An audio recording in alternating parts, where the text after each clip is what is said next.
내부 총질은 포용할 것이 아니라 끝까지 응징해야 한다. 이 조혜진이가 좀 왔다 갔다 해요. 어디 라디오에서 이준석의 행보를 너 죽고 나 죽자 식의 일종의 옥새 같은 거다, 이렇게 또 분석을 했네요. 그래서 단순히 직언하고 쓴소리하는 차원을 넘었다. 야당도 그렇게 안 한다.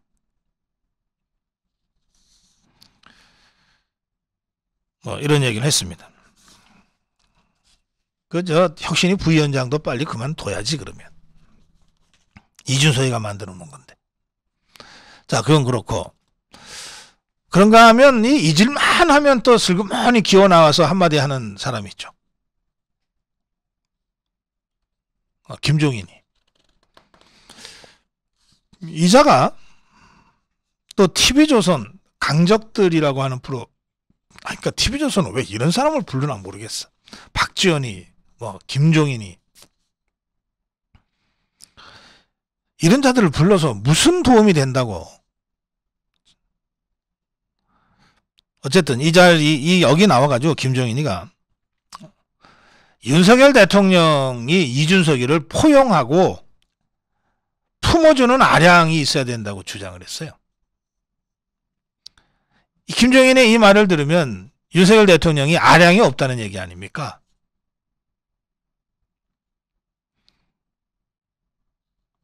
그러면서 리더는 참고 화합할 수 있어야 하는데 그게 안 보인다. 네, 김종인한테 얘기합니다. 참어? 뭘 더 참어? 이 정도 참으면 이미 사람의 인내 수준을 넘어선 거 아니야? 김종인, 당신은 윤석열 대통령의 인내에 단 10분의 1이라도 제대로 해본 적이 있나? 참을인자 셋이면 죽을 사람도 구한다는 말이 있는데, 내가 보기에 윤석열 대통령의 인내는 이미 참을인자 한 10번쯤 쓴 사람이에요. 어떻게 이런 걸 참고 있는지 모르겠다 할 정도로 극한의 인내를 발휘해 왔어요. 지금도 그러고 있어요. 지금도. 그런 윤석열 대통령한테 참고 화합하라고 얘기하는 거 아니에요. 그리고 포용하라고 얘기하는 거 아니에요. 그 얘기는 뭐냐 하면, 왜 못 참냐, 왜 포용 안 하냐라고 야단치는 거거든. 지금 윤석열 대통령을 비난하는 거거든. 저는요, 윤석열 대통령이 여기서 더 참으면 그건 인내가 아니라 무기력이라고 생각해요. 여기서 더 참으면. 사람이 말이죠, 화를 낼 때는 화를 낼 수 있어야 돼요. 참을 만큼 참았어. 더 이상 참을 수 없을 만큼 또 참았어. 그런데도 도발이 계속되면 그때는 정말 확실하게 응징해야 돼요. 이래도 참고 저래도 참으면 그게 인내와 포용이 아니고 무능과 무기력이 되는 거예요. 문재인이가 5년 동안 북한에 대해서 참았던 그 결과가 무능과 무기력으로 나라 팔아먹을 뻔했잖아요. 국제관계도 그렇고 개인관계도 그래요. 정치관계는 더 말할 것도 없어요. 이 김종인이 보세요. 이번 이준석 사태 책임이 양쪽에 다 있다 그랬어요. 그야말로 간교한 양비론으로 윤석열 대통령을 공격하고 있는 거예요. 이준석이야 어차피 다 만시차이가 됐지. 어떻게 윤석열 대통령과 이준석이를 양비론으로 같은 급으로 얘기를 합니까? 김종인, 좀 제가 이런 얘기까지는 정말 하기 싫지만 좀 곱게 늙으세요. 곱게 늙으세요.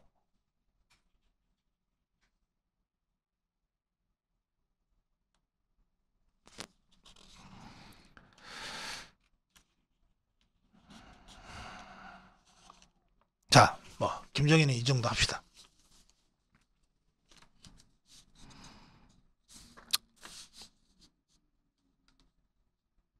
그런데 이런 주장은 어떻습니까? 대통령이 어른이시고 한데 이준석을 포용하면 해결되지 않겠냐, 이렇게 생각하시는 분들이 많은 것 같다.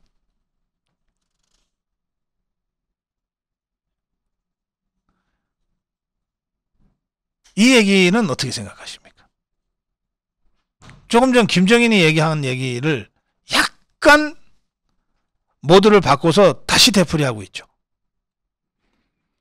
대통령이 어른이시고 한데 이준석을 포용하면 해결되지 않을까, 이렇게 생각하시는 분들이 많다. 지 얘기가 아닌 것처럼, 국민들의 이야기인 것처럼 전하고 있는데 실제로는 김정인의 얘기를 그대로 판박이로 지금 다시 하고 있잖아요. 누굽니까? 주호영이가 이 말을 공개적으로 했습니다. 당 비대위원장이라는 주호영이가 KBS에서 이렇게 주장했어요.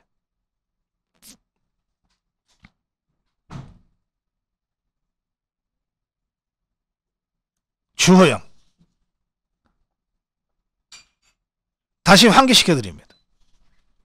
4.15 총선 대역전패를 당한 직후에 황교안이 후련히 당일날 정계 은퇴하듯이 떠나버렸어요. 은퇴는 안 했지만 책임지고 떠나버렸어요. 그러면서 한마디 남겼어요.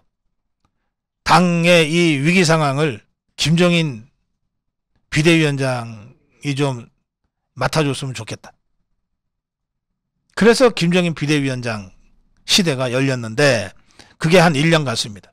원래는 넉 달짜리 비대위원장을 하려고 했는데 난 넉 달이면 안 해. 1년은 해야 돼. 이렇게 목리부리고 위기에 처한 당을 그런 식으로 몰아붙여서 1년짜리 비대위원장을 거의 강탈하다시피 해갔어요. 김정인이가. 그때 그 와중에 심재철이 원내대표로 이 김정인 비대위원장 체제를 어떻게든 만들어 보려고 넉 달짜리 비대위원장을 했다가 결국은 결렬됐습니다. 그래서 심재철 포기하고 그만뒀어요. 그리고 나서 들어섰던 자가 주호영입니다. 주호영 원내대표. 이 자가 김정인한테 찾아가서 1년짜리 하시죠. 그래서 김정인 1년짜리 비대위원장을 만들어 준 거예요. 주호영이가. 김정인 비대위원장, 주호영 원내대표. 이게 2020년부터 2021년 1년 동안 국민의힘 당의 지도부였습니다. 그때 국민의힘이 완전히 망가졌어요. 그때부터 주호영이는 김정인이의 아바타가 됐어요. 원래는 주호영이는 김무성의 아바타였는데 그때부터 김정인이의 아바타가 됐어요. 지금 보세요. 김정인이가 어제 TV조선에서 교시를 하자 오늘 주호영이가 그걸 받아서 똑같이 약간 모두만 바꿔서 국민의 소리인 것처럼 사기쳐가면서 이렇게 되풀이 하잖아요. 지금 당이 어떤 자들한테 장악됐는지를 잘 보여주는 대목입니다. 이렇게 김정인이의 지시대로 주호영이가 아바타처럼 움직인 결과 어떻게 됩니까? 모든 잘못은 윤석열 대통령, 이준석이 하나도 포용하지 못하는 현명한 윤석열 대통령, 이렇게 되는 겁니다. 지금 이준석의 공격도 윤석열 대통령한테, 유승민의 공격도 윤석열 대통령한테, 김정인의 공격도 윤석열 대통령한테, 주호영의 공격도 윤석열 대통령을 향하고 있어요.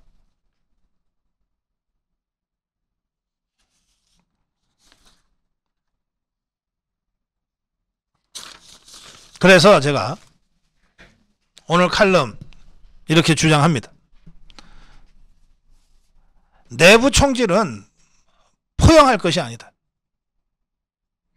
끝까지 응징해야 한다. 박근혜 대통령 이거 잘못해서 탄핵당하고 감옥 갔다. 내부 총질 처음에 있었을 때 유승민이가 원내대표랍시고 국회 가갖고서 박근혜 대통령을 내부 총질했을 때 그때 확실하게 응징을 했었어야 된다. 싹을 잘랐어야 된다.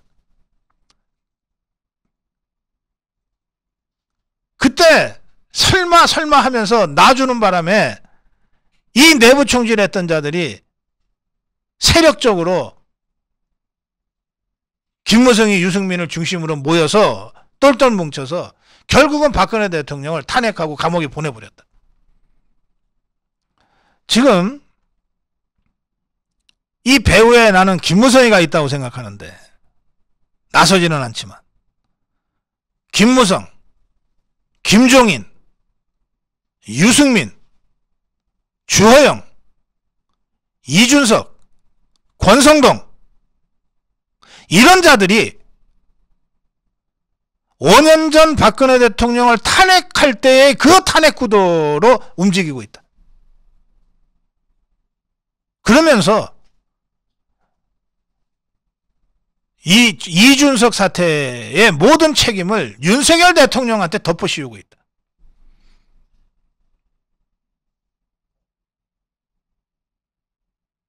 이런 자들의 이 요설에 넘어가서 통 큰 거 보여주려고 이른바 포용이라고 하는 것을 하는 순간 윤석열 대통령이 죽는다. 이런 세력들과 어떻게든 좀 해보려고 함께 김무성이를 평통수석 부의장 시키고 권성동이를 원내대표 계속하게 만들고 주호영이를 비대위원장을 시키고 권성동 원내대표나 주호영 비대위원장은 윤석열 대통령이 만든 것은 아니지만 그러나 그걸 그냥 묵인해주고 있으니까 이제 이런 자들한테 윤석열 대통령의 급소가 지금 노출되고 있다. 이 자들이 한번 5년 전 박근혜 대통령을 해코지 하듯이 작심하고 들고 일어나면 윤석열 대통령 과연 이 자들을 제압할 힘이 있는 거냐? 그래서 제가 다시 한번 윤석열 대통령에게 얘기합니다. 내부 총질하는 자 절대 포용해서는 안 된다. 끝까지 응징해야 된다. 그래야 탄핵당하지 않고 감옥 안 갈 수 있다. 근데 이 이준석이 하나가 아니다. 이준석이 뒤에 유승민이가 도사리고 있고 김종인이가 도사리고 있고 주호영이가 옆에서 도우고 있고 권성대이가 도우고 있다.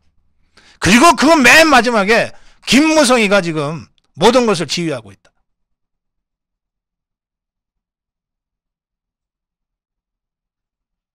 그러니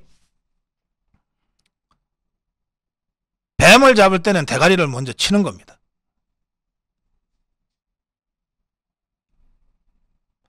뱀 대가리에 해당되는 김무성 평통수석 부의장 내정 즉각 철회하시기 바랍니다. 그래야 자유우파들이 윤석열 대통령을 지키기 위해서 다시 일어설 수가 있어요. 제가 이 점을 다시 한번 강조하면서 고성국 칼럼 마무리하겠습니다.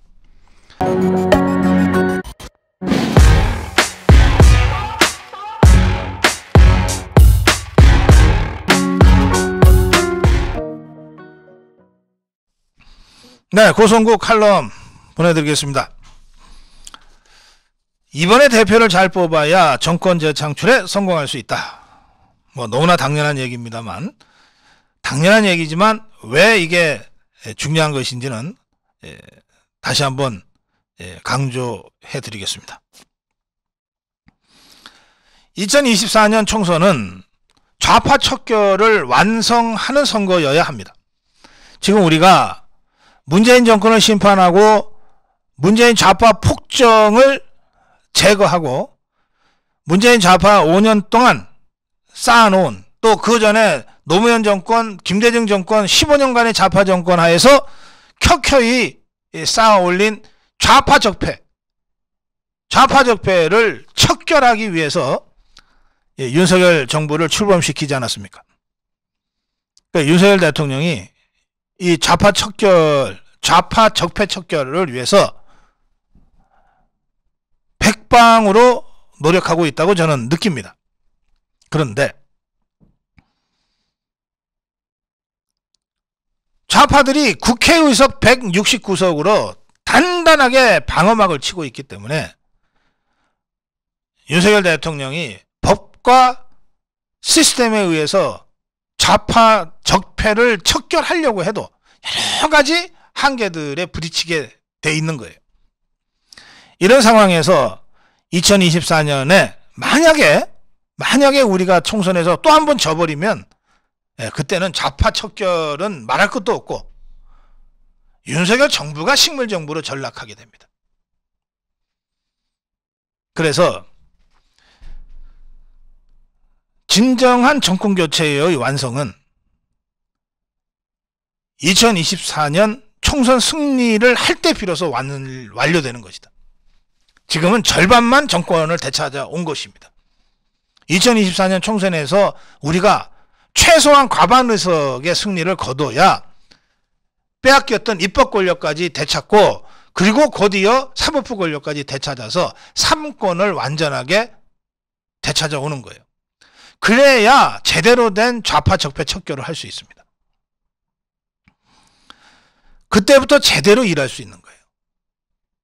그때부터 좌파들이 마구 만들어 놓은 이 좌파 악법들을 하나하나 폐기하거나 고쳐가면서 꼭 필요한 자유우파 입법들을 하나하나 해나가면서 비로소 대한민국을 반석 위에 올려놓을 수 있는 거예요.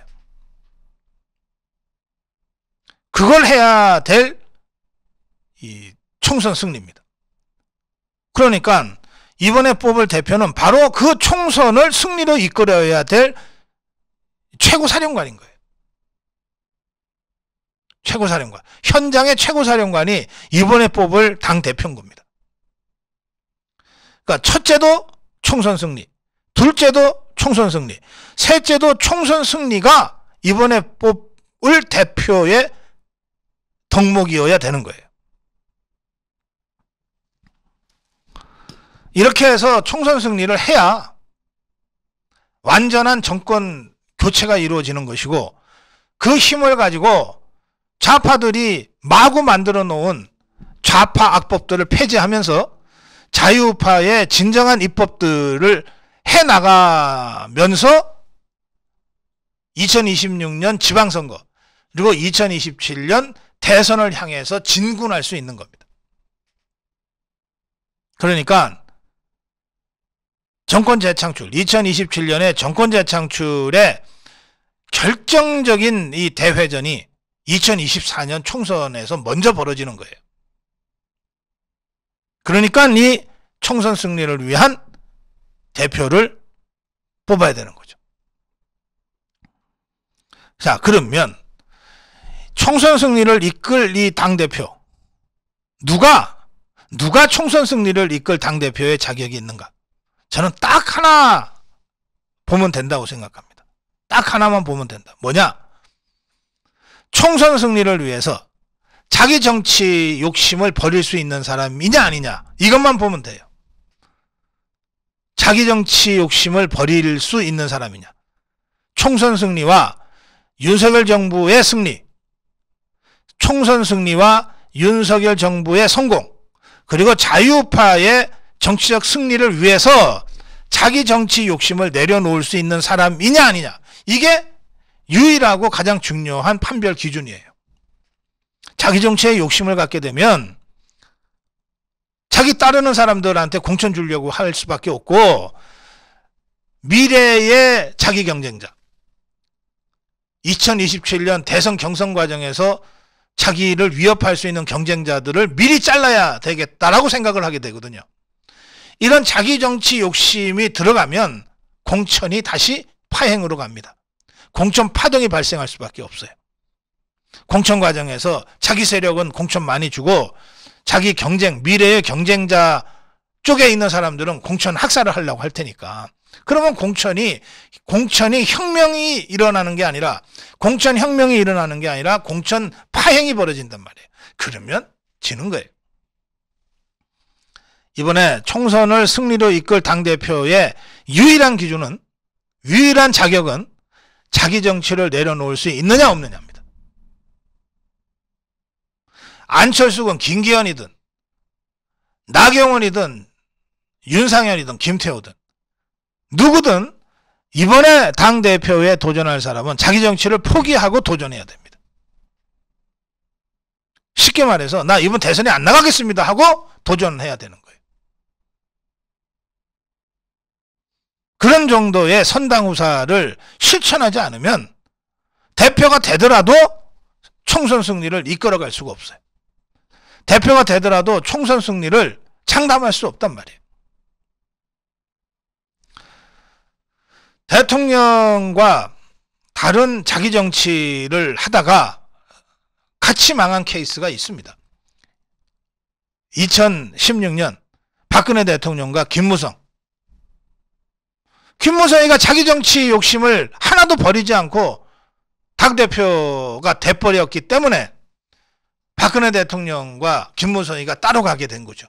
그것은 결과적으로 대통령의 탄핵과 감옥, 그리고 김무성 세력의 또는 우리 자유파의 몰락, 그리고 그 과정에서 김무성이 유승민이 같은 이 배신자들까지도 지금 다 백수가 되어 있는 상태 아닙니까? 전부 죽는 거예요.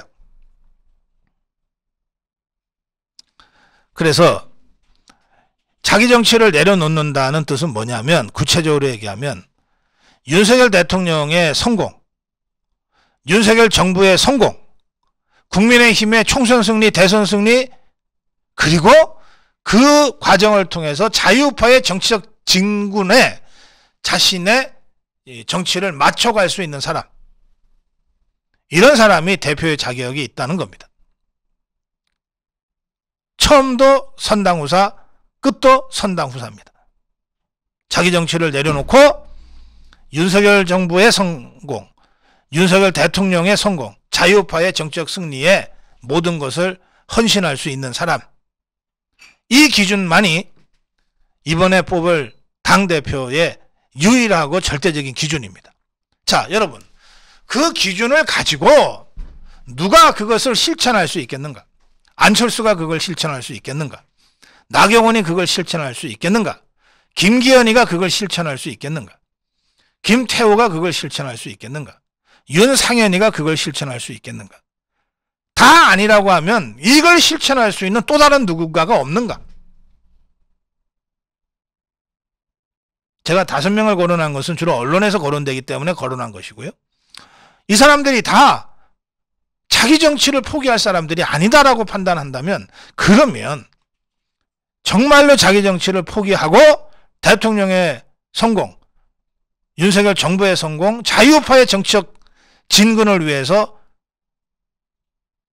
디딤돌이 되고 자기 정치를 죽일 수 있는 또 다른 누군가는 없을까? 당 안팎에서 바로 그런 사람을 발굴하고 찾아내서 세워야 되는 겁니다. 이번 전당대회 당대표의 자격 딱 하나 있다.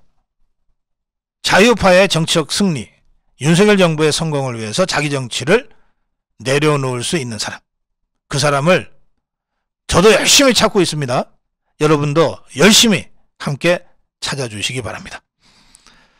자, 오늘 고성국 칼럼 여기까지 하겠습니다.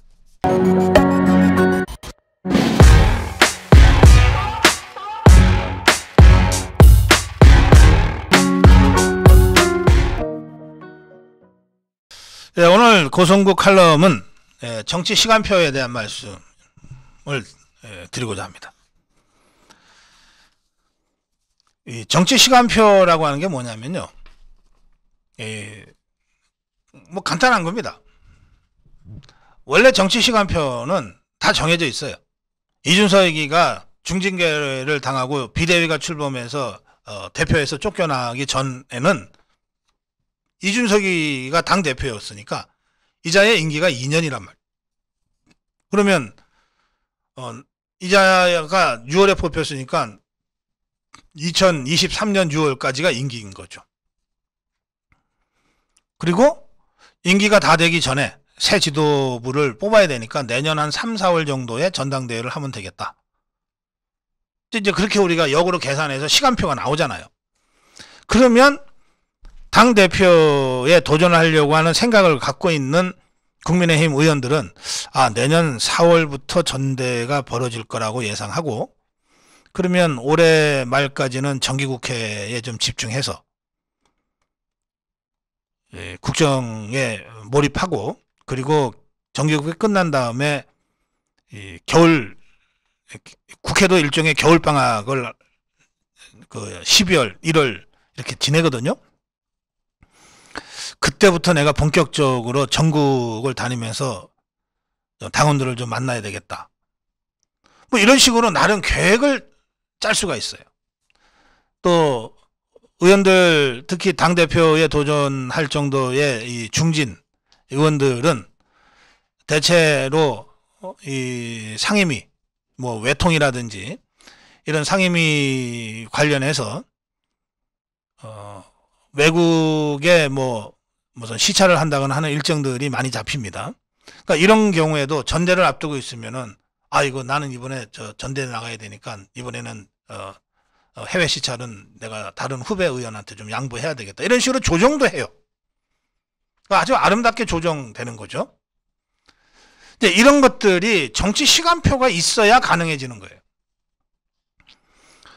그런데 지금 정치 시간표를 잡고 있는 정치 시간표의 결정권자가 누굽니까? 주호영입니다. 비대위원장. 주호영이에요. 근데 이 정치 시간표를 결정할, 언제부터 뭘 한다고 결정할 이 주호영이가 사심에 가득 차 있어요. 사심에 가득 차 있어요. 그래서 비대위원장 임기를 조금이라도 더 하려고 그러는 거예요. 개인적 욕심 때문에. 그런데 단순한 사심, 개인적 욕심이 아니라 거기다 더해서 어떻게든 이준석이가 6개월 중징계를 끝내고 당원 자격을 획득해서 피선거권을 다시 회복해서 전당대회에 나올 수 있도록 하려면 당원권 중지 6개월을 지나고 나서 전대로 가야 가능하다. 이런 계산도 하는 거예요. 이걸 주호영이만 하는 게 아니라 주호영이한테 바로 그런 주문을 하는 자들이 있어요. 당장 최재형이가 그런 주문을 하고 있을 거고, 이준석이가 그런 주문을 끊임없이 하고 있을 거고, 김무성이가 뒤에서 야 웬만하면 준석이 전대 출마할 수 있도록 한번 일정 잘 조정해봐. 너가 비대위원장이잖아. 그런 거 하라고 너 비대위원장 시켜준 거야. 이런 얘기들을 지그들끼리 하고 있을 가능성이 높아요. 그러니까 이게 주호영의 개인적인 욕심하고도 부합되는 거예요. 주호영이는 조금이라도 더 하고 싶은데 이준석이를 전당대회에 출마시키려면은 어쨌든 비대위원회를 조금이라도 더 해야 되니까. 그러니까 개인적으로도 더 하고 싶을 뿐만 아니라 이 탄핵파들의 이런 이준석을 다시 전당대회에 출마시키려고 하는 탄핵파들의 계산에서도 전당대회를 조금이라도 늦춰야 된다. 이런 얘기가 나오는 거죠. 개인적 욕심과 집단적 욕심이 부합될 때 아주 행복해지죠. 정치꾼들은. 그래서 주호영이가 자꾸 1월 아니라 2월이다. 12월에 전당대 정기국회가 끝나면 그때부터 준비해도 빨라야 1월 말 아니면 2월에 나 돼야 이거 할 수 있겠다. 이런 소리를 실실 흘리고 다니는 거예요. 그러면 좋아요. 그럼 아예 이렇게 2월에 하겠다라고 날짜를 받고 소급해서 언제부터 그러면은 전당대회 공고를 하고 준비를 하고 그 다음에 권역별 토론회를 하겠다는 건지 말겠다는 건지 뭐 이런 얘기들을 구체적으로 밝혀주면 야 그건 말이 되냐 이러고 비판도 가열차게 제기가 될 거고 야, 무슨 그런 식으로 자꾸 시간을 끌어. 좋아. 정기국회 중요하다고 쳐. 그래봤자 정기국회 12월 2일이면 예산 통과되는 거고, 자동으로. 그리고 나면 사실상 정기국회 끝나잖아. 그리고 아무리 끌어봤자 12월 9일이면 정기국회가 종료되잖아. 그러면 정기국회 끝나고 나서부터 전당대회 준비에 박차를 가해서 집중적으로 요즘같이 여전히 그 코로나 재확산인데 어디 지방 돌아다니면서 사람들을 만나냐.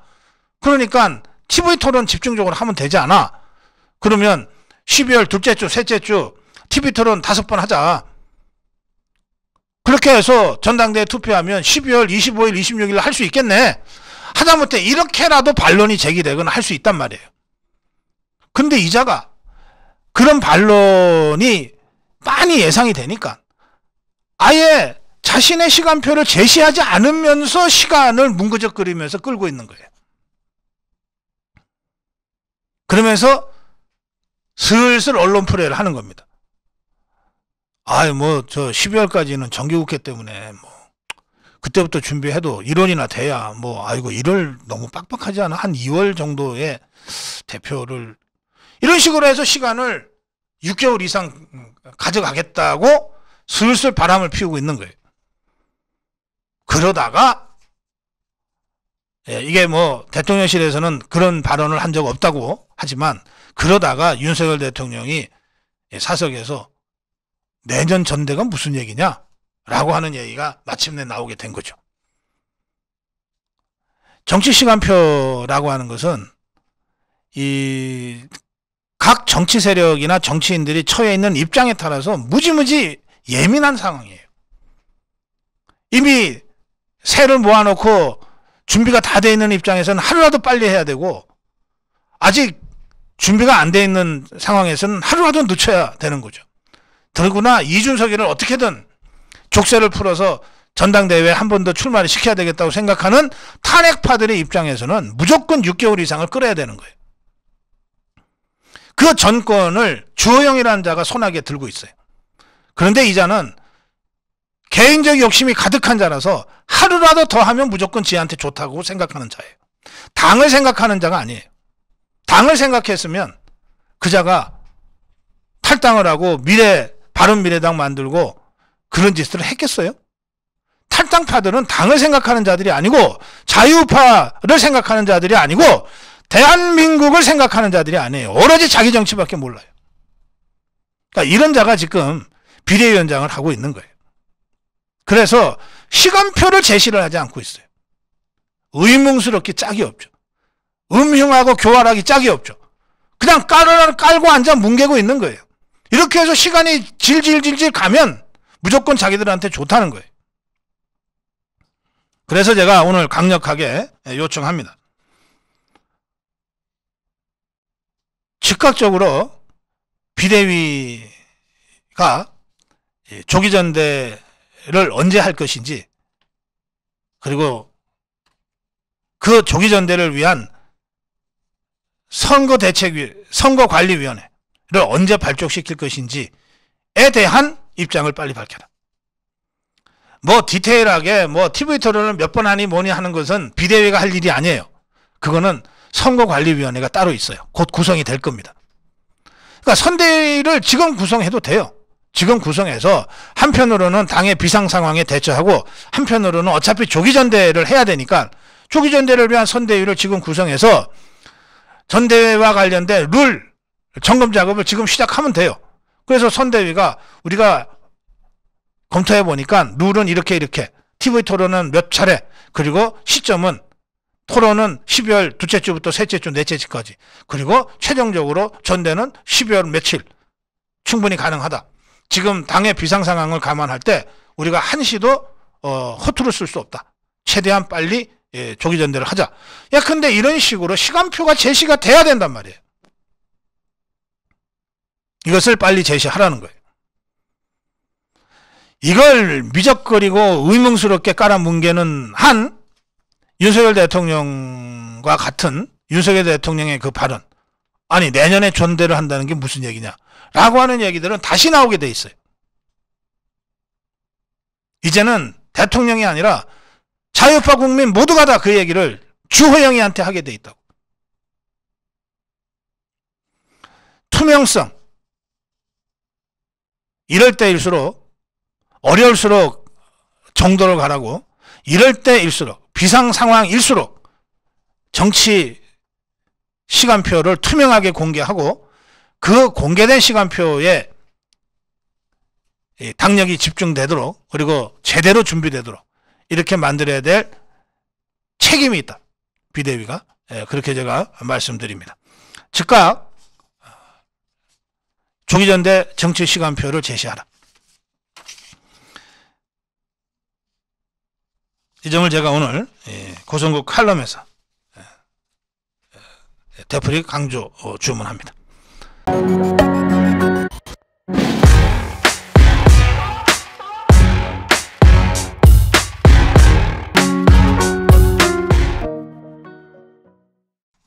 네, 고성국 칼럼입니다. 오늘은 윤석열 대통령한테 제가 이런 주문을 하고 싶습니다. 국가 목표를 제시하라. 제가 한 40년 전에 대학에서 정치학이라는 학문을 처음 접했을 때요. 그때 우리 선생님들이 정말 귀에 못이 박히도록 가르쳐 주신 게 있어요. 국가란 무엇인가? 국가는 무엇을 하는 존재인가? 정치학은 권력을 다루는 학문이고, 권력은 국가 권력이 핵심이니까 결국은 정치학은 국가를 다루는 학문이다. 그러면 국가가 뭔지는 알고, 정치가 뭔지는 알고 너네가 공부를 해야 되지 않냐. 이렇게 정말 귀에 못이 박히도록 국가의 역할에 대해서 강조 설명을 해 주셨어요. 그 40년 전에 배웠던 그 국가의 역할, 그걸 제가 이 40년 후에 이게 정치평론하면서 다시 이 말씀을 이제 드리고 있습니다. 국가의 역할이라고 하는 것은요, 국가의 역할이라고 하는 것은 크게 네 가지입니다. 크게 네 가지인데, 하나는 국민 통합입니다. 국민 통합. 하나의 나라를 어쨌든 만들어내는 것이 국가의 역할입니다. 특히 다원화 사회로 가면서 다양한 이해관계로 갈등이 벌어지고 크리비지, 분열이 생기잖아요. 이걸 하나로 엮어내고 통합해내는 것이 국가의 역할이라는 거예요. 그래서 모든 대통령들은 늘 취임사에 대한민국 국민 전체의 대통령을 하겠다, 이렇게 선언하는 거예요. 나를 찍지 않은 국민의 대통령까지 하겠다. 나를 찍지 않은 국민들의 뜻도 받들겠다. 통합을 위해서 하는 거예요. 그렇게 행동하는가는 변론이고, 그렇게 생각하고 그렇게 움직이는 거예요. 그것이 통합입니다. 인테그레이션. 두 번째는 목표 제시입니다. 국가라고 하는 것은 그냥 이 무중력 상태에서 가만히 존재하는 것이 아니다. 수많은 도전과 변수들 속에서 어딘가를 향해서 나아가는 것이다. 그 어딘가를 정확하게 제시하는 것이 국가의 역할이고 임무다. 어딘가로 가자라고 해야 국민들이 함께 따라가지 않겠냐. 이 goal attainment, 국가 목표를 제시하는 것이야말로 국가의 가장 기본적인 의무다.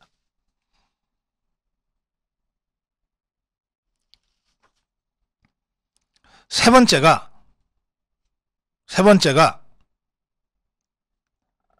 이 메인테넌스, 위기관리. 이거 국가라고 하는 건 늘 내우외환에 시달릴 수밖에 없는데, 그 위기를 어떻게 잘 관리해서 극복해서 공동체가 해체되지 않고 앞으로 나가게끔 할 것인지가 국가의 끊임없는 역할 중에 하나다. 그 다음에 네 번째가 모빌라이제이션, 동원이라고 보통 우리가 번역하는 것인데, 역량을 결집하고 동원할 수 있는 역할을 국가가 해야 된다. 예컨대 IMF 때는 IMF 위기 극복을 하기 위해서 국민 역량을 총동원할 수 있어야 되고, 지난번 수재와 같은 천재지변 때는 그 수재를 극복하기 위해서 국가 역량을 총동원할 수 있어야 된다는 거예요. 당연히 전쟁 때는 전쟁에서 승리하기 위해서 모든 역량을 총동원할 수 있어야 된다는 거죠. 이것이 모빌라이제이션입니다. 인테그레이션, 골 어테인먼트, 모빌라이제이션, 메인테넌스, 이 네 개가 국가의 기본 목표, 기본 역할이에요. 이 네 개가 제대로 되지 않으면 나라 망하는 겁니다. 넷 중에 세 개는 제법 잘하는데 하나가 좀 부족하다. 그러면 나라가 기우뚱하게 되는 거예요.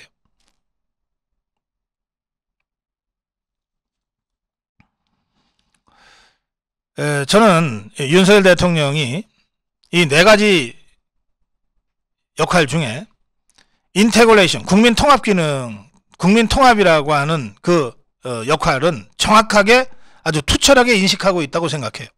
그러니까 대선 때도 그렇게 호남 5.18 묘지를 몇 번이고 찾아가서 우리 정치의 가장 힘든 이 지역 갈등 문제를 해소하기 위해서 노력하지 않았습니까? 또 지금도 국민통합위원회를 가동하고 있잖아요. 제대로 될지 안 될지는 또 다른 문제지만 적어도 생각만은, 윤석열 대통령의 생각만은 국민통합이라고 하는 것을 한시도 놓치지 않겠다. 이거 확실합니다. 이걸 하는데 시간이 많이 걸리죠. 저는 그래서 이 국가의 네 가지 역할 중에 국민통합, 인테그레이션은 저는 크게 걱정하지 않습니다. 너무나 상식적인 이 얘기를 제가 하는 것은 문재인 5년은 아예 대놓고 인테그레이션을 부정했던 정권이었다는 겁니다. 문재인 정권 대놓고 국민을 적폐 세력이라고 몰고 사법 처리하고 괴멸시켜야 될 세력이라고 하고 그렇게 국민을 분열시켰잖아요. 갈라치기를 했잖아요. 이 문재인 좌파 5년에 비해서 윤석열 대통령의 국민 통합 의지는 분명하다. 확실하다. 그렇게 제가 강조하는 겁니다. 그러니까 두 번째가 goal attainment, 목표 제시인데 이것도 있어요. 있는데 이게 국민들한테 체감되지 못하고 있어서 문제라는 거예요. 자, 한번 봅시다. 역대 대통령, 역대 정권이 이 goal attainment, 목표를 어떻게 제시했냐? 박정희 대통령 잘 살아보세요라고 제시했어요. 잘 살아보세요. 이승만 대통령 뭐 기독교 입국론이건 뭐건 간에 어쨌든 자유민주주의 국가를 수립해야 되겠다. 자유민주주의 국가를 건국해야 되겠다. 이게 이승만 대통령의 골 어테인먼트였어요. 목표 제시를 분명하게 했습니다.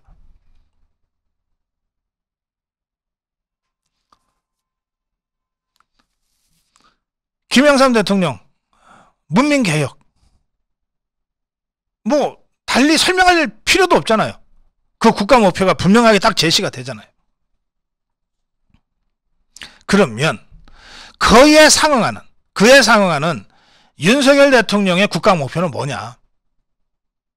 저는 윤석열 대통령이 그 국가 목표를 제시하고 있다고 생각합니다. 다만 이걸 잘 살아보세 수준으로 국민들이 체감할 수 있는 대중적 슬로건으로 표현하지 못하고 있는 것에 불과하다. 그런데 정치라고 하는 것은 아무리 생각이 있어도 이걸 국민들이 체감하지 못하면 없는 거랑 똑같다. 국민들이 체감하는 정치 슬로건으로 만들어내지 못하면 없는 거랑 똑같다. 그래서 제가 윤석열 대통령한테 국가 목표를 제시해달라. 이렇게 지금 주문을 하는 겁니다. 국가 목표가 제시가 되어야 역량 동원이라고 하는 모빌라이제이션의 방향이 설정되는 거예요. 국가 목표가 제시되지 않는데 국민 역량을 동원해서 어떤 방향으로 동원해야 될지도 모르면서 어떻게 동원을 합니까? 국가 목표가 제시가 되어야 그 목표에 부합하게 국민 동원이 가능해지는 거예요. 자원의 동원이 가능해지는 거예요. 그리고 그런 방향으로 국가가 힘차게 움직여야 그 과정에서 발생하는 위기에 대한 관리가 시작되는 거예요. 메인터넌스가 그때 비로소 의미를 갖는 거예요. 그래서 저는 국가 목표가 지금 윤석열 정부가 해야 될 제일 중요한 일이다, 이렇게 생각하는 겁니다. 어제 김병준 위원장이 윤석열 대통령은 레짐 체인지를 얘기했는데 그걸 알아듣는 자가 없는 것 같다, 이렇게 통탄했어요. 저도 김병준 위원장의 문제의식과 같습니다. 제가 여러 차례 윤석열 대통령의 리더십의 첫 번째 가장 중요한 특징은 철학이 있는 리더다라고 하는 점을 대통령 선거 때부터 말씀드려 왔습니다. 그러면서 윤석열이라는 정치인을 이해하려면 적어도 세 가지 중요 문건은 확실하게 소화시켜야 한다. 첫째가 검찰총장 취임사. 두 번째가 정치 입문을 할 때 매헌 윤봉길 의사기념관에서 발표한 정치 입문 성명서. 그 다음에 세 번째가 작년 11월 5일 국민의힘 대통령 후보 수락 연설문. 이 세 개가 윤석열의 정치 철학을 잘 보여주는 중요한 세 가지 문건이다, 그렇게 말씀드렸습니다. 그런데 그 후에 또 하나의 중요한 문건이 추가됩니다. 그게 대통령 취임사입니다. 그 다음에 또 하나의 문건이 추가됩니다. 그게 8.15 경축사예요. 그러니까 윤석열의 정치 철학을 이해하려면 이 5개의 주요 문건을 소화를 시켜야 돼요. 이 5개의 주요 문건의 특징은 첫 번째, 직접 썼다는 겁니다. 물론 옆에서 도와준 사람들은 있었겠지만 기본 개념 그리고 디테일한 문장 표현까지 이건 윤석열이 직접 한 것 같다라고 저는 여러 차례 느꼈습니다. 윤석열 총장이 직접 검찰총장 취임사를 썼고 윤석열 후보가 직접 후보 수락 연설을 썼고 윤석열 당선인이 직접 대통령 취임사를 썼고 윤석열 대통령이 직접 8.15 경축사를 쓴 것 같다고 저는 느꼈어요. 그래서 이 5개 문건은 윤석열 대통령의 정치 철학이 잘 표현된 중요 문건이다. 제 솔직히 대통령실의 김대기 비서실장 이하 수석들한테, 당의 주호영 비대위원장 이하 115명의 국회의원한테, 내각의 한도수 총리 이하 18명의 장관들한테 묻습니다. 이 5개 주요 문건을 처음부터 끝까지 단 한 번씩이라도 통독한 사람이 있냐? 묻고 싶어요. 대통령을 모시고 일하는 사람들이잖아요. 총리 이하 장관들, 실장 이하 수석들. 그리고 집권당은 윤석열 정부의 성공을 위해서 뒷받침해야 될 정당이잖아요. 그들이 모시고 일해야 될 윤석열 대통령의 주요 연설문 5개. 이걸 제대로 한 번씩이라도 통독한 사람들이 있냐 이거예요. 두 번째, 이 5개 문서에 일관되게 흐르는 컨셉이 있어요. 일관됩니다. 그게 뭐냐? 자유입니다. 자유예요. 그러니까 윤석열 대통령의 가장 핵심적인 정치 철학은 자유입니다. 그러면 윤석열 정부의 모든 국정 운영과 비전도 이 자유로부터 시작돼야 되는 거예요. 우리가 그런 사람을 대통령으로 뽑아놨어요. 대통령 비서실은 그런 사람을 대통령으로 모시고 일하고 있다고 지금. 그러니 윤석열 정부의 모든 국정 비전의 한가운데 핵심에 자리 잡아야 될 개념이 자유라는 거예요.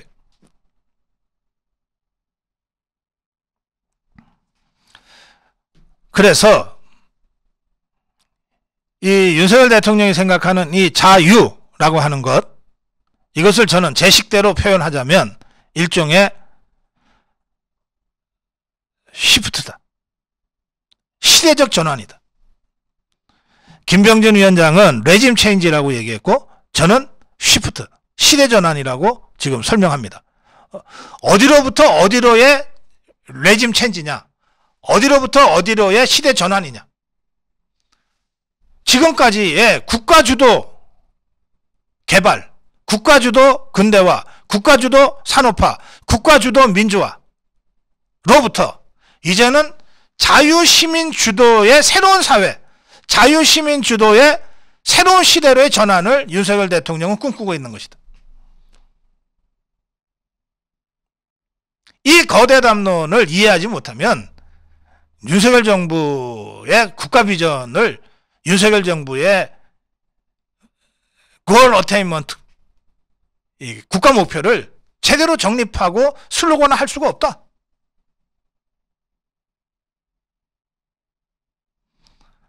저는 예를 들어서 윤석열 대통령의 이런 이 생각과 철학과 이념적 지향을 가설적으로 자유시민 국가론이라고 부르고 좀 설명을 하고 싶어요. 자유시민 국가론.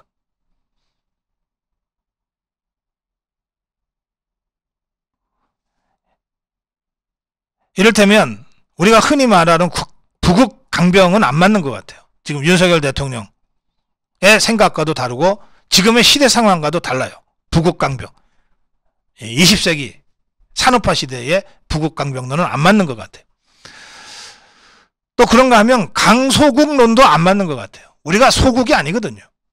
한때 강대국을 못 되니 강소국이라도 되자, 뭐 이런 얘기 많이 했는데 그건 말장난이지. 우리가 무슨 소국입니까?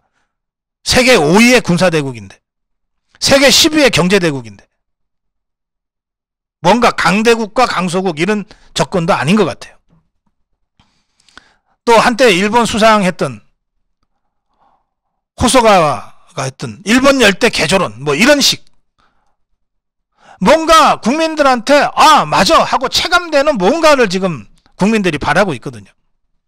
그런데 윤석열 대통령은 이것을 레짐 체인지와 시프트 차원에서 고민하고 있단 말이에요. 시대전환 차원에서. 이게 뭘까? 지금까지의 국가주도를 넘어서 시민주도, 이 시대로의 전환을 지금 윤석열 대통령이 계속해서 주요 연설에서 얘기하고 있다. 그래서 저는 이것을 가칭 자유시민 국가론이라고 좀 체계화시켜보면 어떨까? 오늘 아침에 제가 불쑥 그런 생각이 들었어요. 자유시민이 주인이 되고 국가는 충실하게 가이드하고 서번트하는 그런 형태의 자유주의 철학이 꼽히는 나라를 윤석열 대통령이 꿈꾸고 있는 것 아니냐. 그러면 이런 대통령의 생각을 국가경영 비전 차원으로 빚어내는 것이 실무자들의 일이에요. 철학이 있니 없니 하는 따위의 말은 이런 정도의 정말 성찰적 고민을 한 이후에나 해야 될 얘기들이라고. 어디 감히 제대로 된 연설문 한번 통독하지 못한 자들이 대통령이 철학이 있니 없니 이런 따위 얘기를 함부로 합니까?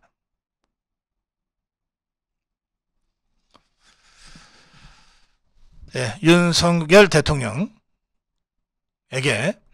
제가 정치학자, 정치평론가로서 바로 이런 맥락에서 이제 국민들이 체감할 수 있는 국가 목표를 슬로건화해서 제시할 때가 됐다.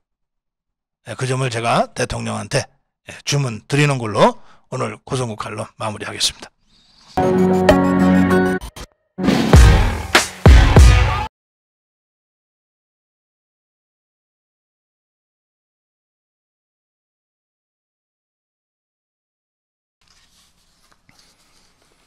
네, 고성국 칼럼입니다. 오늘은 제가 이 공자왈 맹자왈 얘기를 하게 될 것 같아서 조금 좀 쑥스럽기도 하고 민망하기도 합니다. 뭐 어쨌거나 자기가 어떤 존재인지를 모르는 자들이 있기 때문에 이 자들한테 당신들은 이런 존재야 라고 하는 것을 좀 얘기를 해야 될 것 같아서 오늘 주제를 이렇게 잡았습니다. 집권 세력이 된다는 것. 제가 어제 그 아시아투데이라는 그 일간지입니다. 아시아투데이라는 일간지에 그 경영진과 좀 점심을 했습니다. 뭐 이런저런 얘기를 하다가 그 아시아투데이는 저도 매일 보는 신문이거든요. 8월 17일 사설 얘기를 좀 하게 됐습니다. 8월 17일 사설.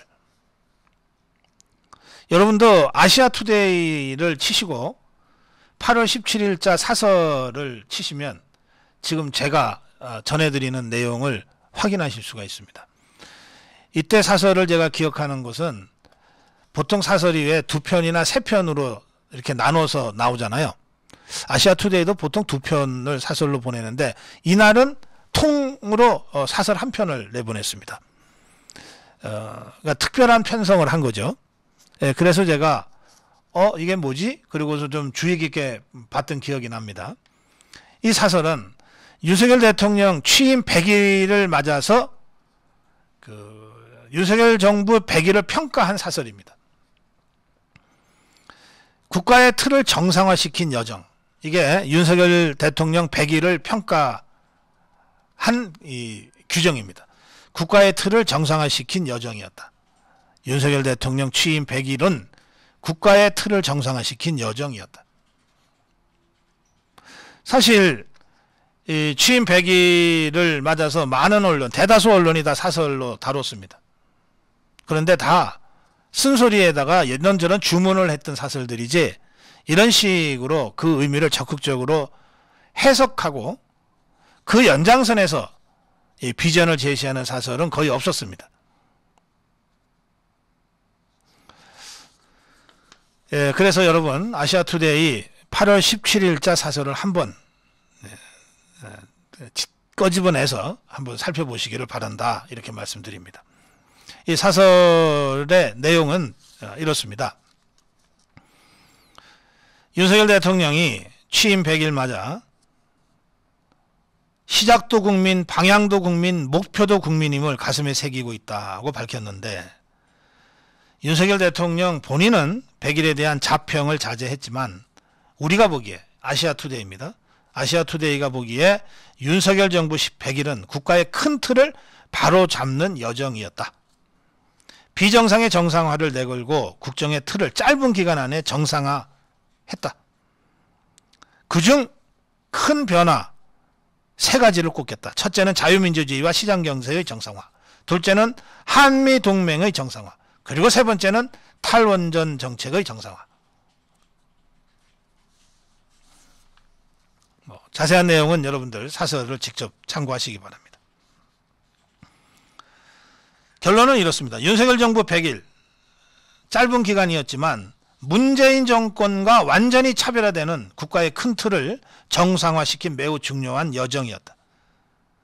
이렇게 변화된 국정의 틀 속에서 앞으로 윤석열 정부는 규제개혁, 조세개혁, 재정개혁, 연금개혁, 노동개혁 등 여러 수단들을 잘 동원해서 자유민주주의와 시장경제의 정상화를 확실하게 정착시키기 바란다. 이렇게 크게 방향을 제시한 겁니다. 대한민국의 정상화를 향해 가는 중요한 여정이었다. 저는 아시아투데이의 전면 사설을 통한 이러한 의미 규정 매우 중요한 사설이었다 이렇게 생각합니다. 여러분,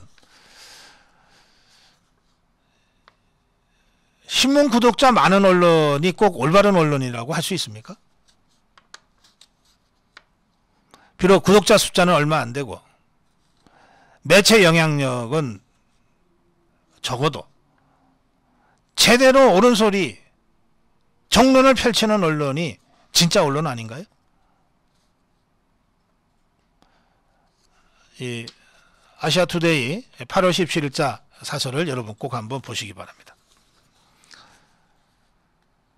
어제 연찬회에 참석한 윤석열 대통령은 당정이 하나 돼 오로지 민생만 생각할 때다 하면서 이제 더 이상 국제 상황을 핑계대거나 문재인 정권이 잘못해서 이렇게 됐다는 식으로 핑계하는 거 국민들한테 통하지 않는다.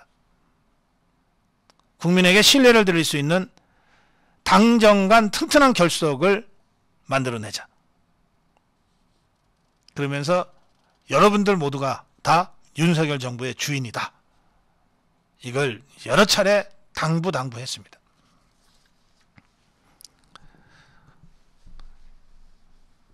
이런 말도 했어요. 이 의원이 101명, 당정의 주요 관계자 모두 합쳐서 370명이 모인 자리인데 여기서 이런 얘기도 했어요. 여기 강요들도 많이 와 있는데 국회에서 오라고 할 때만 가지 말고 누구든지 먼저 가서 당과 상의하고 논의해달라. 우리는 한 몸이다. 예. 윤석열 대통령이 이 연찬회에서 한 말은 한마디로 얘기하면 우리는 집권 세력이다 이겁니다. 우리는 집권 세력이다. 정권을 나라를 책임지고 있는 세력이다. 아무리 문재인 좌파 정권이 잘못을 퍼질러 놓고 갔다 하더라도 그 문정권에게 책임을 미룰 수가 없다. 이제 우리가 집권 세력이고 우리가 무한 책임을 져야 된다. 대통령실도 국민의힘도 그리고 윤석열 정부의 내각도 하나로 똘똘 뭉쳐서 한 몸으로 함께 가야 한다. 이게 어제 연찬회에 참석한 윤석열 대통령의 일관된 메시지입니다. 따로 가면 망하는 거죠. 따로 가서 망한 사례, 박근혜 대통령 탄핵 사례입니다. 청와대와 당이 따로 가는 바람에 둘 다 죽었어요. 그래서 제가 오늘 칼럼으로 집권 세력이 된다는 것, 상식적인 교과서적인 얘기지만 몇 가지 말씀드립니다. 첫째, 마인드를 바꿔야 됩니다. 마인드를 바꿔야 돼요. 아무래도 제가 시간을 조금 더 쓸 것 같으니까 10시 5분까지만 여러분들 양해를 좀 해주시면 좋겠습니다. 첫째, 마인드를 바꿔야 됩니다. 손님 마인드로는 집권 세력이 될 수 없어요. 주인 마인드로 바꿔야 돼요. 손님 마인드, 제가 예를 들어 볼게요. 손님은 손님 마인드를 가지고 어느 가게를 가요. 그러면 근데 그 가게가 뭐 휴지가 하나 떨어졌어, 바닥에. 그러면 손님 마인드를 갖고 그 가게에 들어가는 사람은 아, 이게 뭐야, 여기 휴지 좀 치워요. 이게 손님 마인드를 갖고 있는 사람의 반응입니다. 굉장히 자연스러운 반응이에요. 주인 마인드로 그 가게를 들어갔는데 문 열고 갔는데 휴지가 보입니다. 주인은 어떻게 합니까? 아, 이게 뭐야 그래요? 여기 저 휴지 좀 치워요? 그럽니까? 어떤 주인이 그럽니까? 그냥 줍지. 자기가 얼른 줍지. 다른 손님 볼까봐. 똑같이 가게를 들어가도 손님 마인드로 들어가는 사람과 주인 마인드로 들어가는 사람은 완전히 달라요. 지저분한 게 보이면 먼저 손이 가서 치우는 게 주인이에요. 지저분한 게 보이면 불평을 하는 게 손님이에요. 자, 여러분, 지금 국민의힘 또 대통령실의 비서실장 이하 수석, 비서관, 행정관들, 또 한덕수 총리 이하 장관들, 손님같이 보입니까? 주인처럼 보입니까? 간단해요. 손님처럼 행동하는 자들 다 쏟아내야 됩니다.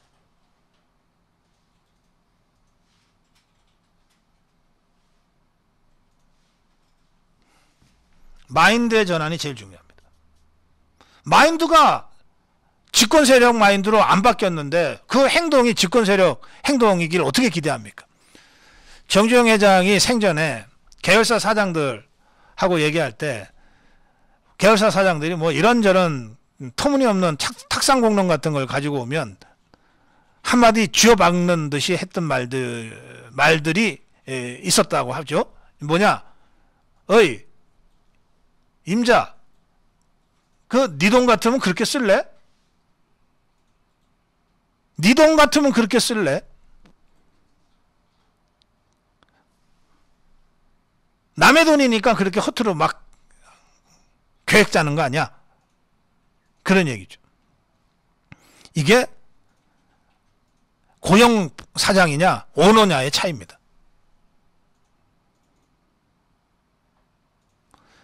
지금 윤석열 대통령은 확실히 오너죠. 그런데 비서실에 한 400명, 내각의 장차관들, 산하기관장들, 또 국민의힘, 이게 과연 오너십을 갖고 있을까요? 아니면 고용사장 같은 마인드를 가지고 지금 하고 있을까요? 마인드 전환이 제일 중요합니다. 마인드 전환. 자, 두 번째. 집권 세력은 할 수 있는 권한이 막강합니다.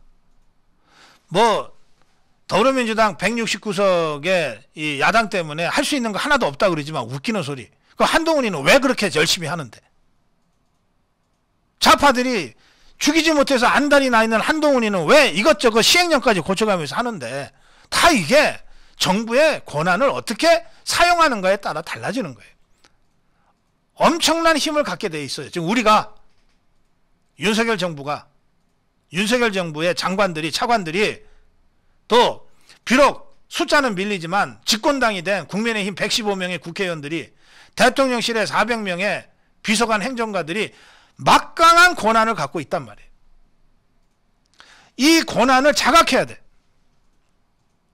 내가 갖고 있는 이 권한, 국민이 나한테 준 이 권한을 가지고 어떻게 민생을 챙길 거냐, 어떻게 나라 발전을 위해서 쓸 거냐, 이렇게 생각하면 24시간 잠을 못 자요.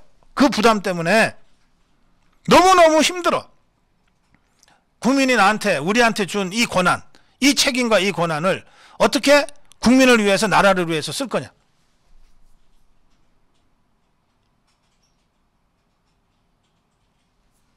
술 마실 시간이 어디 있어요. 농담 따먹기 할 시간이 어디 있냐고.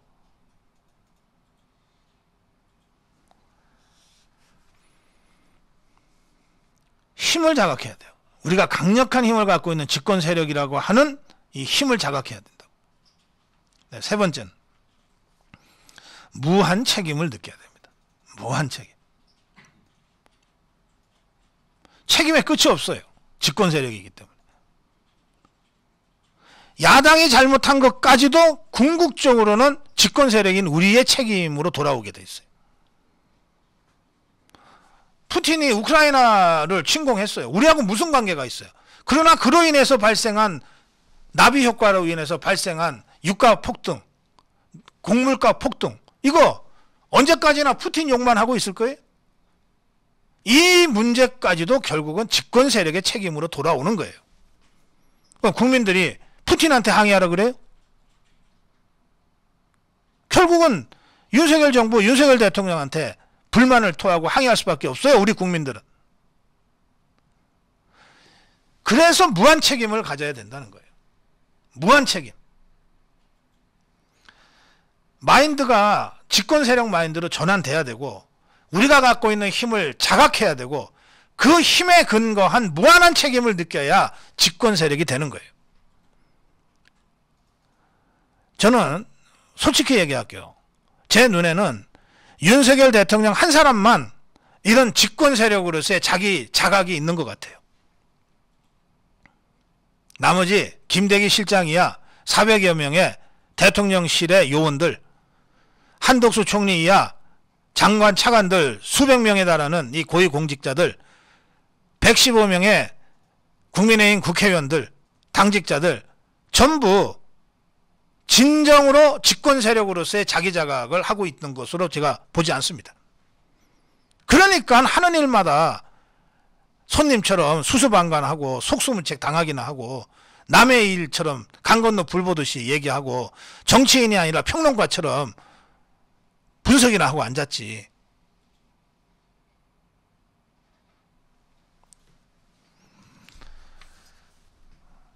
저는 윤석열 대통령이 굉장히 외로울 거라고 생각해요. 그래서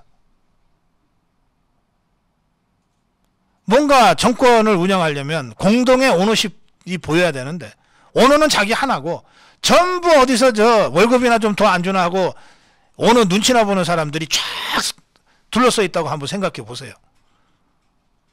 진짜 자기 힘든 거, 고민스러운 거를 가슴을 열고 얘기할 그런 대화 상대조차 하나 없다고 생각을 해보세요.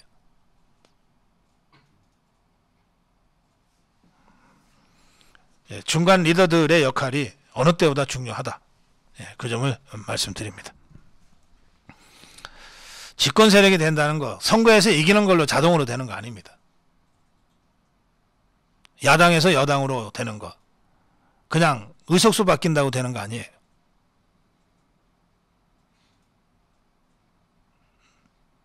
집권 세력 진짜로 제대로 된 집권 세력으로 빨리 우리를 변화시켜야 합니다.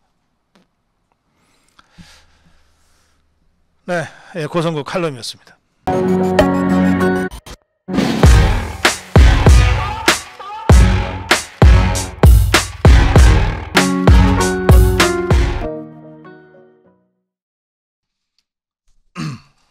자, 고성국 칼럼입니다.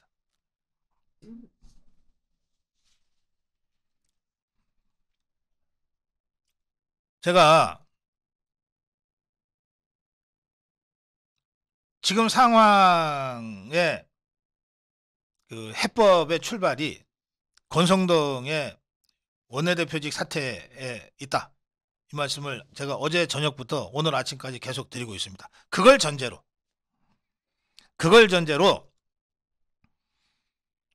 윤리위, 당 윤리위와 경찰, 검찰에게 제가 강력하게 지금 주문하고 요구하고 촉구하려고 합니다. 자, 먼저 당 윤리위에 제가 촉구합니다. 지난번에 이준석이를 6개월 당원권 정지 중징계를 내렸을 때 그때 당 윤리위가 이준석의 6개월 당원권 정지 이전에 김철근에 대한 당원권 정지를 2년을 먼저 내렸습니다. 그런데 보십시오. 김철근이의 죄가 무겁습니까? 이준석이의 죄가 무겁습니까? 두 사람 다 이 당원권 정지를 하게 된 이유를 윤리위원회는 품위 위반, 당원으로서의 품위를 위반해서 당에 부담을 줬다는 것을 들었습니다. 그러면 이게 같은 사건이기 때문에 이 증거인멸을 행동한 것이 김철근이고 증거인멸을 지시한 것이 이준석입니다. 이준석이하고 김철근이가 뭐라고 주장하건 적어도 윤리위원회는 그렇게 판단하고 징계를 한 거예요. 증거인멸 지시를 이준석이 했고 이준석의 증거인멸 지시에 따라서 그것을 행동한 것이 김철근이다 이겁니다. 그러면 도둑질 지시한 것은 이준석이고 도둑질한 것은 김철근인 셈이죠. 그러면 누가 더 무거운 형을 받게 됩니까? 시킨 놈이 나쁜 놈입니까? 지시에 따라서 한 놈이 나쁜 놈입니까? 둘 다 나쁜 놈이지만 당연히 시킨 놈이 더 나쁜 놈이죠.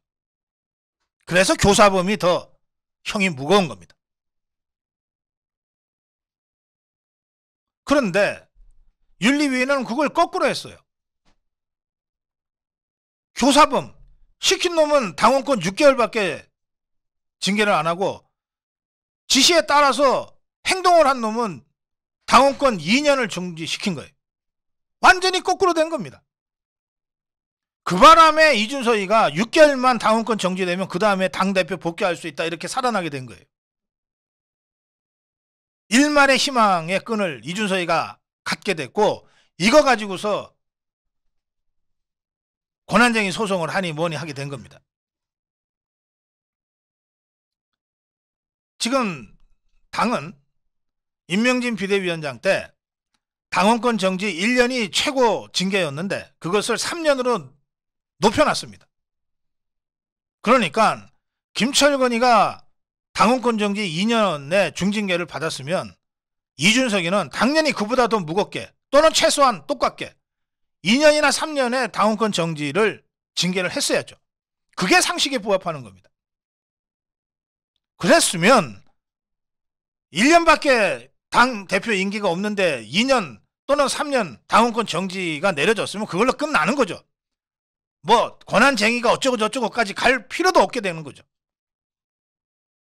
그런데 윤리위원회가 정말 바보 같은 결정, 납득할 수 없는 바보 같은 결정을 내린 거예요. 김철건이 지시에 따라서 행동한 김철건이는 2년의 당원권 중지를 시켜놓고 막상 그것을 지시하고 교사한 이준석이는 6개월만 덜렁 당원권 정지를 시킨 거예요. 여기서 모든 사단이 발단이 시작된 겁니다. 자, 얼마 전에 윤리위에 김성원이가 제소됐어요. 그건 주호영이가 김성원에 대한 징계를 윤리위에 요청을 했습니다. 비대위원장 주호영이가 당 동료 국회의원 김성원이 재선 의원을 윤리위에 징계해달라고 제소를 했어요. 수해 복구활동 나가서 딱 한마디 잘못한 것 때문에, 물론 그 잘못은 매우 크지만 그래봤자 딱 한마디 잘못한 거예요. 아, 비 좀 더 왔으면 좋겠다. 사진 좀 잘 나오게. 그걸로 윤리 제소가 됐어요. 그러면 이준석이가 지금 윤석열 대통령한테 뭐 개고기가 어쩌고 저쩌고, 뭐 독재자, 절대자가 어쩌고 저쩌고, 신군부가 어쩌고 저쩌고, 온갖 악담과 말도 안 되는 이 프레임을 갖다 덮어 씌우면서 대통령을 비난하고 있는 지가 벌써 얼마입니까? 대통령과 함께하는 사람들을 윤핵관이라는 프레임에 갖다 걸어가지고서 온갖 분탕질을 치고 있는 게 또한 얼마입니까? 윤리위에 대한 공격, 이게 또한 얼마입니까? 그래, 말 한마디, 비 좀 왔으면 좋겠다, 사진 잘 나오게 하려는 그 말 한마디 때문에 재선 의원을 윤리위에 제소해서 징계를 심의를 하고 있는데, 왜 이준석의 이 수많은 망언과 악행은 윤리위에 제소 대상이 안 되고 윤리위에 징계 대상이 왜 안 됩니까? 그래, 고작 자신의 성상납을 숨기려고 했다는 증거인멸 그거 하나 가지고서 계속해서 이준석 징계를 얘기할 겁니까? 이양희 윤리위원장한테 묻습니다. 이준석이랑 10년 전에 박근혜 비대위원장 때 비대위원으로 같이 인연이 시작된 걸로 내가 알고 있는데, 그 후에 이준석이가 당대표 된 다음에 윤리위원장으로 임명한 것으로 그렇게 되어 있어요. 자기를 윤리위원장으로 임명했다는 그 이유 때문에 그것에 보온하느라고 지금 이거 다 깔아뭉개고 있는 겁니까? 6개월 당원권 정지도 그래요. 한 달이면 끝날 거를 6개월 이상 질질 끌면서 온갖 당을 내용으로 결과적으로 몰아 들어가더니 고작 김철건이 2년인데 어떻게 이준석 6개월이냐고. 그 이후에 이준석의 온갖 행태, 행패, 대통령에 대한 모욕과 비난, 조롱, 당에 대한 험담, 왜 이런 것들에 대해서는 눈을 감고 있냐고. 수많은 자유우파 시민단체가 윤리위에 이준석의 추가 징계를 요구하고 있음에도 불구하고 지금 하나도 움직이지 않고 있는 이유가 도대체 뭐냐 말이에요. 윤리위원장에 임명해준 이준석이한테 보온하고 있는 거냐 지금? 내가 이양희 위원장한테 묻습니다. 즉각 추가 징계에 나서야 됩니다.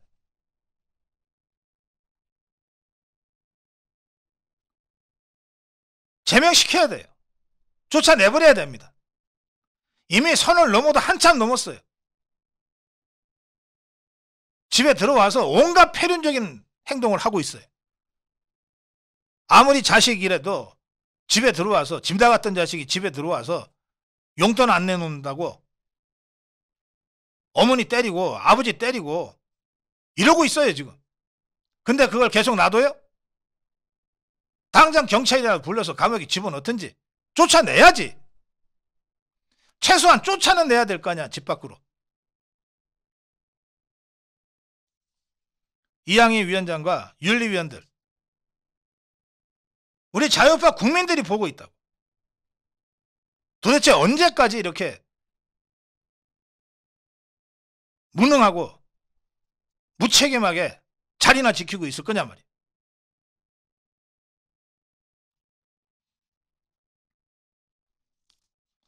자, 이번에는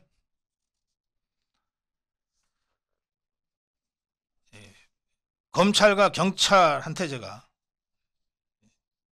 촉구합니다.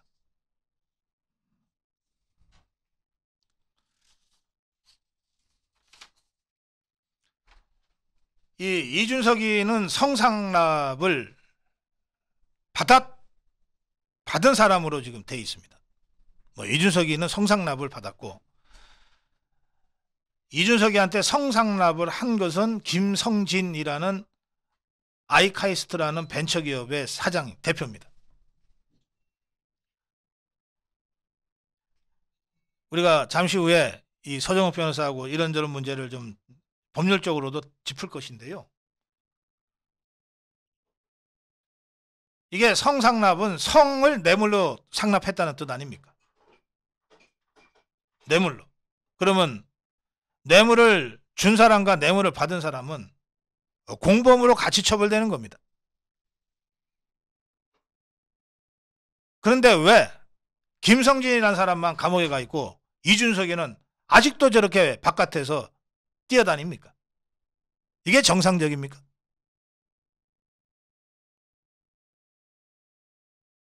또 김성진이 이준석이한테 성상납을 그냥 했겠어요? 아무 일 없이 그냥 지나가다가 우연히 이준석이 만나서 어이 준석아 일로 와봐라, 너 저 여자 좋아한다며, 이렇게 상납했겠냐고. 뭔가 목표가 있고 노리는 바가 있었지 않겠냔 말이에요. 그게 뭐냐? 아이카이스트라는 벤처기업에 박근혜 대통령이 한번 내려와서 한번 띄워주기를 바란다. 그러면 그때부터 뭐 융자를 받기도 쉬워지고 어디 가서 뭘 큰소리 치기도 좋아지고 여러 가지 사업에 도움을 받을 수 있다. 이런 목표를 가지고 박근혜 대통령을 끌어들이기 위한 수단으로 이준석이를 쓴 거 아니냐고. 그러면 이준석이는 그걸 몰랐겠냔 말이에요. 아, 김성진이라는 사람이 갑자기 나한테 뭐 성도 상납하고 뭐 20여 회에 걸쳐서 뭐 밥도 사고 술도 사고 뭐 여자도 대주고, 왜 이러지 이 사람? 아, 이게 박근혜 대통령을 어떻게 좀 이용해서 사업 좀 해보려고 그러는 모양이다. 알았을 거 아니냔 말이에요. 그래서 이준석이가 적극적으로 박근혜 시계도 구해주고, 결과적으로 박근혜 대통령 뭐 다른 사람 통해서건 직접 해서건 대통령이 이 아이카이스 때 내려왔잖아요. 그러면 그 순간 김성진이하고 이준석이는 공범이지, 공범. 그런데 왜 상납한 공범은 감옥에 가 있는데 상납받은 더 큰 죄를 진 이준석이는 아직도 저렇게 펄럭거리고 돌아다니게 만들어 놓고 있냐 이 말이에요. 경찰이 이게 제정신이냐고.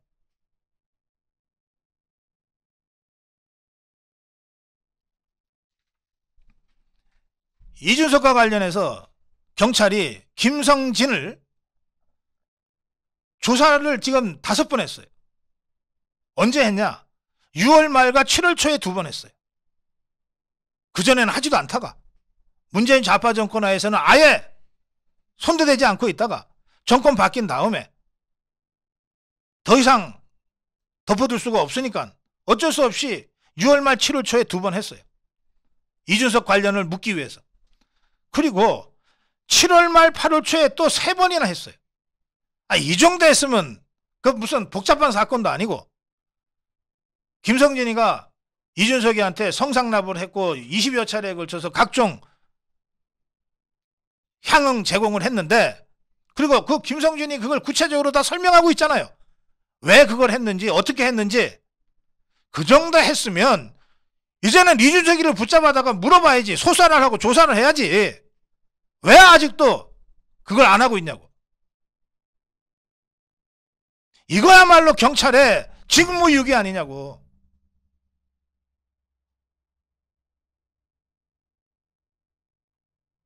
더구나 증거인멸까지 시도한 정황이 확인이 돼서 당 윤리위에서 그것 때문에 징계까지 했어. 그러면 이자는 거짓말을 하는 데다가 증거인멸을 시도했던 자이기 때문에 즉각 구속을 해서 인신을 확보를 해야지. 왜 아직도 이렇게 풀어주냐고.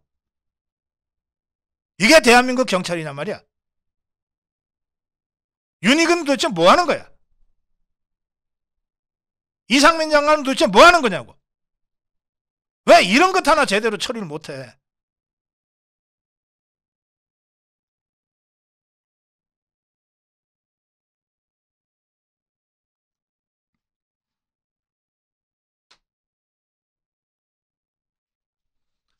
경찰이 볼건 쥐고 검찰에 넘기지도 않으니까 검찰이 아무리 생각이 있어도 의지가 있어도 기소를 할 수가 없잖아.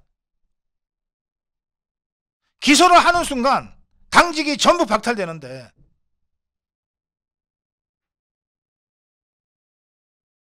더 이상 뭔 수사를 더 해야 되냐고. 5번이나 불렀으면 됐지. 김성진이를. 듣고 싶은 얘기 다 들었을 거 아니냐고. 자, 마지막으로 당윤리위원회와 검경 특히 경찰에 대해서 경찰의 최고 지휘권자 윤희근 경찰청장 그리고 그 위에 있는 경찰 행정의 책임자 이상민 장관한테 이준석에 대한 즉각적인 수사 그리고 구속 기소 의견으로 검찰 송치 이걸 즉각적으로 행하라 이렇게 제가 강력하게 요구합니다. 자, 마지막으로 이준석이한테 한마디 묻겠어요. 이준석 성상납 받은 거야 안 받은 거야?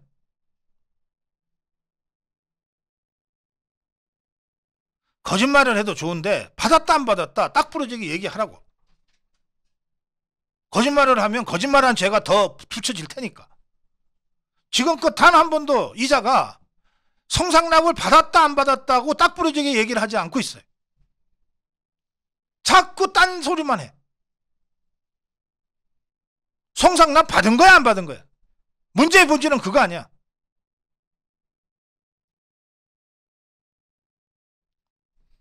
법은 도덕의 최소한이라는 말이 있어요. 대부분의 우리 일반 국민들의 일상생활 또 정치인들이면 더 상식과 도덕에 입각해서 살아가고 상식과 도덕에 입각해서 정치하는 거예요.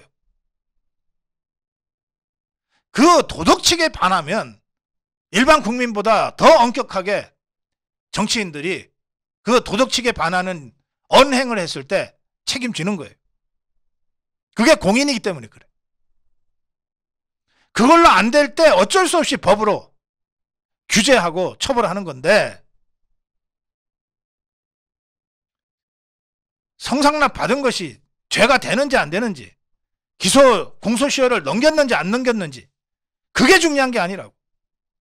26살짜리가 갑자기 벼락 출세를 해서 대통령 팔아먹으면서 성상납을 받은 것이 단 한 번이라도 있다면 그것만으로 어디 국민 앞에 낯짝을 들고 다니냐고. 그러니까 받았는지 안 받았는지를 분명히 얘기하란 말이야. 그거 얘기할 자신도 없으면서 어디 집권당 대표를 하니 마니.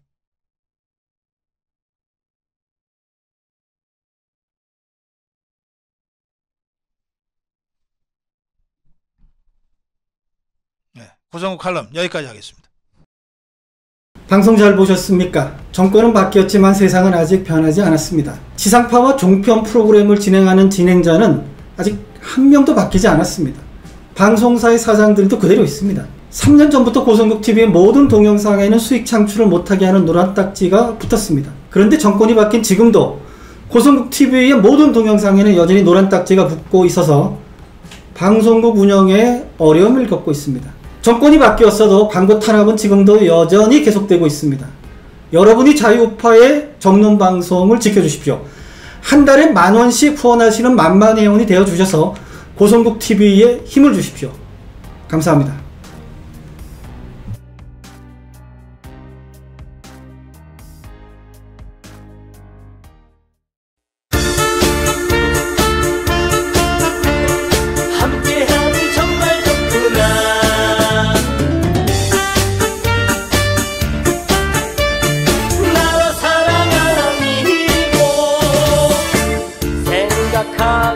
생각해봐도 잘못된 걸 어떻게 하나 해봤자 소용없다. 가만히 있으면 달라집니까? 한 번도 못 혼나라. 오면은 안 되는 세상.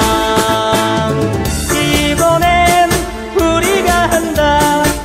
뭉쳐서 바꿔야 한다. 자유로운 우리의 나라. 하차하면 저들의 나라.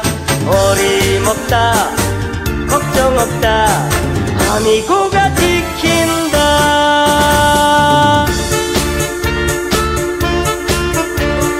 함께하니 정말 좋구나.